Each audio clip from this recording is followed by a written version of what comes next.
والسلام على رسول الله. اما بعد ګران مسلمانانو حضرات ورونو،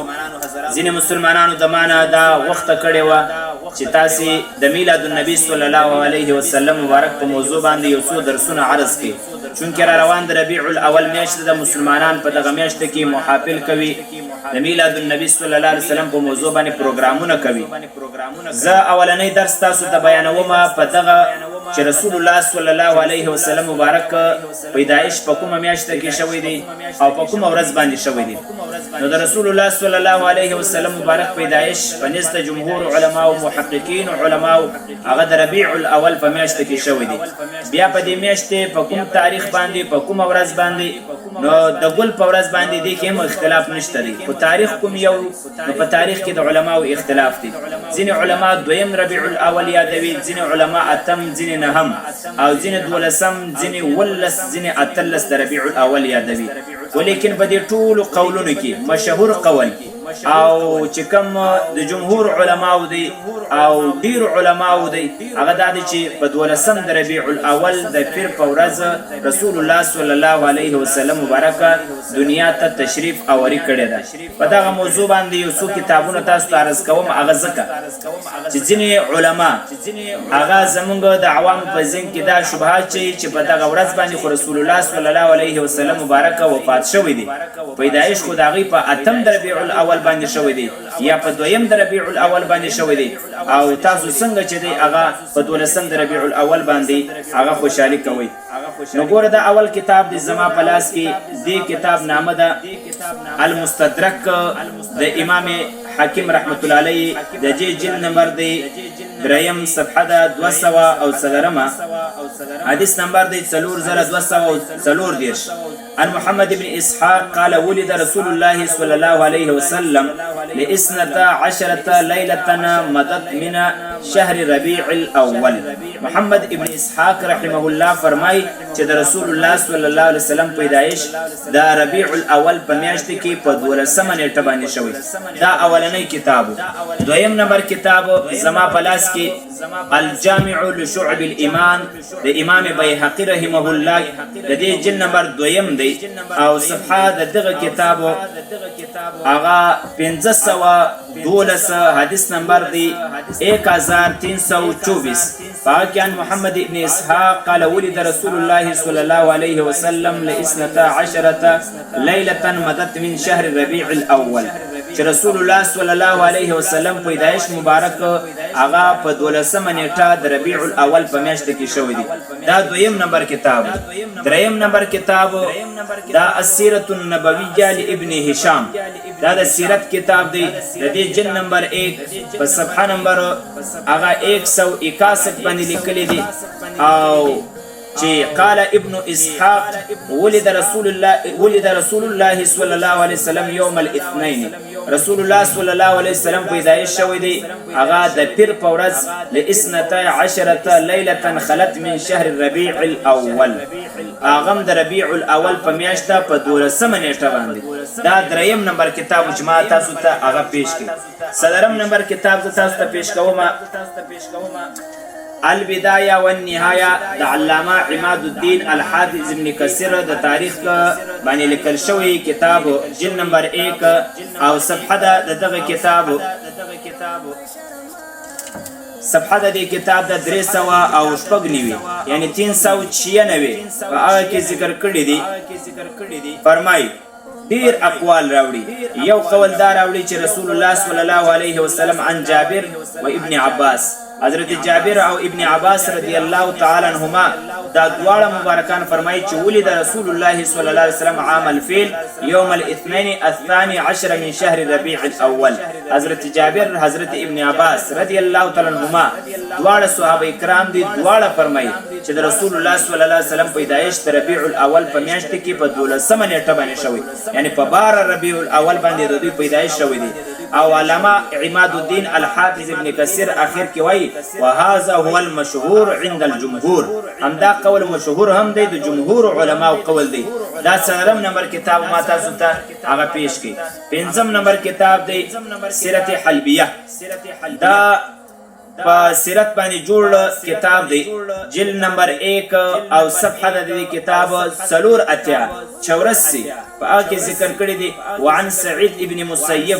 سعید بن مسیب رحمه الله چې تابعی دی هغه فرمایي ولید رسول الله صلی الله علیه وسلم عند ابهار النهار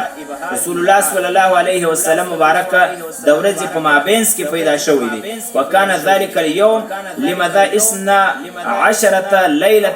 مضت من شهر ربيع الاول هغه هم 12 د ربيع الاول باندې رسول الله صلی الله علیه وسلم پیدا شوی دی دا پنځم کتاب ما تاسو ته پیش کړي شپږم نمبر کتاب زه تاسو ته پیش کوم النعمة الكبرى على العالم بمولد السيد ولد آدم او دا چې کتاب د ابن حجر هیتمی دا د ما سره دوه کتابونه یو دا کتاب دی یو دا د النعمة الكبرى نو په دې اول باندې صفحه 2 بحث باندې لیکلي دي وجزم ابن اسحاق ومن تبعه بانه الاثنتا عشرة خلت منه او ابن اسحاق او نور کسان هغه په دې خبره باندې ټینګ دي هغه وایي چې په 12 د ربيع الاول باندې د رسول الله صلی الله علیه وسلم مبارک پیدایش شوی دی او النعمة الكبرى کې یو بل حواله دام شته او دا چې کله دا النعمة الكبرى راواړوي په صفحه نمبر 11 باندې لیکلي دي وکانا مولده صلی الله علیه وسلم ليله الاثنين لاثنتي عشرة ليله خلت من شهر الربيع الاول رسول الله صلی الله علیه وسلم میلاد مبارک د پیر په ورځ په 12 د ربيع الاول باندې شوی دی نو 5 کتاب هغه ولو 2 داسلو د و کتاب اتم نمبر کتاب ز تاسو ته پیش کوم دا تفسیر دی امام قرطبی رحمت الله علیه تفسیر دی جلد نمبر 20 اخیرنی جلد دی او صفحه د دې 180 التکلی کلی دی چې ولد رسول الله صلی الله علیه وسلم یوم الاثنين الثاني عشر من ربيع الاول رسول الله صلی الله علیه وسلم د ګل یعنی د پیر په ورځ باندې پیدا شوی دی هغه په 12 د ربيع الاول باندې دا یې اته کتابونه نهم نمبر کتاب ز تاسو ته پیش کوم نهم او لسم هغه دواړه د مولا علی قاری رحمت الله علیه کتابونه دي مولا علی قاری رحمت الله علیه یو کتاب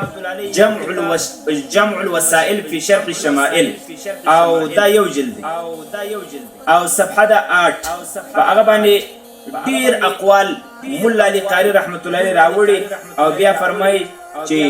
او ثاني عشر وهو المشهور 12 د ربيع الاول هم دا قول مشهور دی چې د رسول الله صلی الله علیه وسلم مبارک پیدایش پکې شوی او دا د مولا علی قاری رحمت الله علیه بل کتاب دی د دې کتاب مجموع الرسائل په دې کې المورد الروی هم پرته ده او جلد نمبر 5 صفحه 212 التکی مولا علی قاری رحمت الله علیه فرمای اذ کان مولده صلی الله علیه وسلم عام الفیل د رسول الله صلی الله علیه وسلم مبارک ولادت پیدایش مبارک د عام الفیل په کال باندې شوی ليله الاثنين اغم د پیر په ورځ باندې ل 12 من شهر ربيع الاول او 12 د ربيع الاول په میاشت کې د رسول الله صلی الله علیه وسلم مبارک پیدایش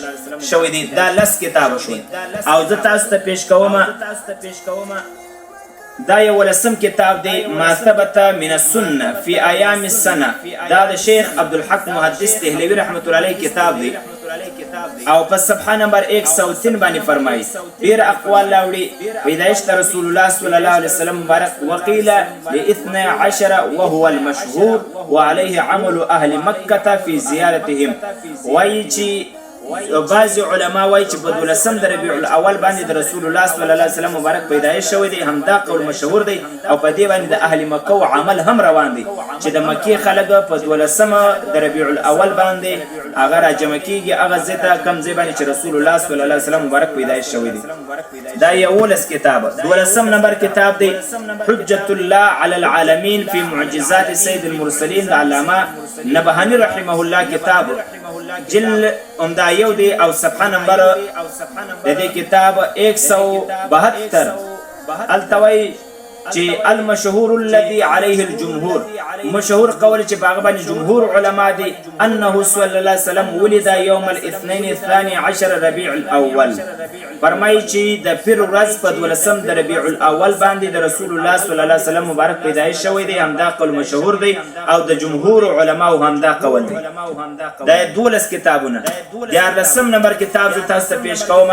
شواهد النبوت. دا د چا کتاب دی؟ د عبدالرحمن الجامی رحمت الله، شرح جامی چې چا لیکلی دی د عبدالرحمن الجامی. او د دې کتاب په صفحه نمبر 19 باندې فرمایي، په فارسی کې دی،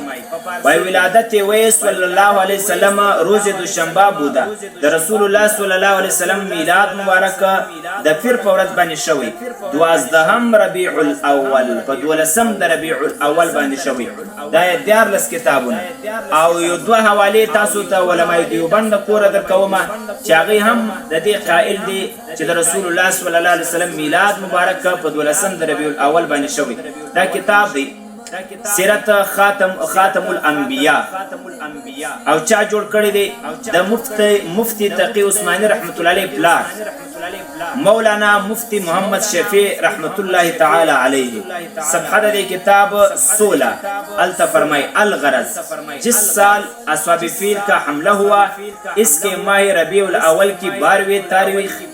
روز دوشنبہ دنیا کی عمر میں ایک نرالا دن ہے کہ آج پیدائش عالم کا مقصد لیل و نہار کے انقلاب کی اصلی غرض آدم اور اولاد آدم کا فخر، کشتی نوح کی حفاظت کا راز، ابراہیم کی دعا اور موسیٰ و عیسیٰ کی پیشنگویوں کا مصداق یعنی ہمارے آقائے نامدار محمد صلی اللہ علیہ وسلم رونق افروز عالم ہوتے ہیں. نو دې کې دا د صفا لیکلی دی چې په کوم کال باندې د اصحاب فیل هغه حمله وشوه، د هغه کال په ربیع الاول په 12 د پیر په ورځ باندې د رسول الله صلی الله علیه وسلم مبارک پیدایش شوی دی. دا اصل کې د علماء دیوبند د کوره اوله حواله وه. دا دویم دا کتاب نوم دی نشر الطیب فی ذکر النبی الحبیب د مولانا اشرف علی تهانوی رحمه الله. صفحه د کتاب 34 التوی مشهور قول د 12 تاریخ دی، تر دې چې ابن بزار په دې باندې اجماع نقل کړی ده. نو ابن بزار په دې اجماع نقل کړی ده او کوم خلک چې هغه اتم یادوي اشرف علي تنوي سی وایي چې دا د جمهور خلاف بے سند قول دی، چې څوک اتم یا دویم یادوي نو صحیح قول مشهور قول دا دی چې 12 تاریخ دا د رسول الله صلی الله علیه وسلم مبارک د پیدایش دی. نو تاسو ته ما دا تقریبا 15-14 حواله په صرف په دا موضوع باندې درکړي. نور هم کتابونه شته او کله چا بیا خواهش وي هغه ته بیا موږ نور کتابونه هم هغه پیش کو. دا صرف په دا باندې چې د رسول الله صلی الله علیه وسلم مبارک پیدایش هغه د ربیع الاول په میاشت په 12 نیټه باندې شوی دی.